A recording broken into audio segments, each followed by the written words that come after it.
तमाम अंदर की जो तकलीफें हैं वो धीरे धीरे अपने आप खत्म हो जाएगी। संसार में सबसे मुश्किल होता है स्वयं को देखना। ईश्वर भी देखिए क्या है मजेदार, कितना उसने जो है विहंगम चीजें बनाई हैं। उसने समस्त ज्ञान और समस्त समाधान हमारे अंदर डाल दिया है, ठीक है, लेकिन हमारी आंखें बाहर की तरफ दे दी हैं। मतलब हम संसार को देख सकते हैं, हम संसार को अनुभव कर सकते हैं, कान बाहर की बात सुनता है, आंखें बाहर की चीजें देखती हैं, त्वचा बाहर के हर अनुभव को महसूस करती है, लेकिन समस्त ज्ञान अंदर डाल दिया है।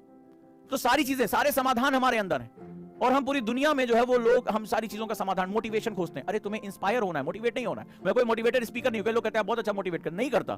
मैं समाधान लेकर आता हूं। मैं एनएलपी ट्रेनर हूं, मैं मोटिवेटर नहीं हूं। तुम्हें मेरी आवाज की ऊंचाई से, एनर्जी से हो सकता है महसूस हो। ये एनर्जी इसलिए क्योंकि मैं तुम्हारे लिए बहुत पैशनेट हूं। मैं ये चाहता हूं कि तुम जीवन में जहां भी खड़े हो, मेरे भारत का हर निवासी, मेरे भारत का हर नागरिक एक अपने आप में सशक्त नागरिक है। मैं भारत को उसी स्वर्णिम अवस्था में देखना चाहता हूं जहां के लिए वो बना है, ठीक है। तो मैं अपने कंट्री पे, अपने लोगों पे बहुत गर्व करता हूं। और एक शिक्षक होने के नाते अगर मेरे जीवन में, मैं पूरे जीवन भर में 100, 50, 1000, 10,000 जितने भी लोगों के जीवन में परिवर्तन लेकर आ पाया, अगर मैं लेकर आ पाता हूं, तो मेरे जीवन का वही मकसद है, वही उद्देश्य है कि मेरी बातों को सुनकर अगर आप किसी और से जाकर कहते हो कि हाँ हमारे जीवन में ये पॉजिटिव चीजें हैं, हम नेगेटिव चीजों के बारे में बात नहीं करेंगे, हम भारतवंशी हैं, हम इंडियंस हैं, हम इंडियंस जो है वो एक गौरवशाली अतीत का हिस्सा रहे और हम पुनः अपने आप को संसार में वही जगह स्थापित कर सकते हैं। हमारे दुश्मन जो है वो जाति और धर्म नहीं है, हम एक दूसरे के दुश्मन नहीं। हमारा दुश्मन बड़ा कॉमन है, हम गरीबी में, हमारे अभी भी बहुत भाई बहन भूखे सोते हैं, हमारे बहुत से अभी जो है छोटे बच्चे जो है स्कूल नहीं जा पाते, हमारी बच्चियों को शिक्षा नहीं मिलती है, उनको बहुत कम उम्र में विवाह का सामना करना पड़ता है, अत्याचार का सामना करना पड़ता है, उनको समानता नहीं मिली। हमारे सामने बहुत सी ऐसी चुनौतियां हैं जो धर्मों, जातियों, क्षेत्रों, भाषाओं, इन सबसे बहुत ऊपर है। तो मेरा जो विजन है वो उस चीज के लिए,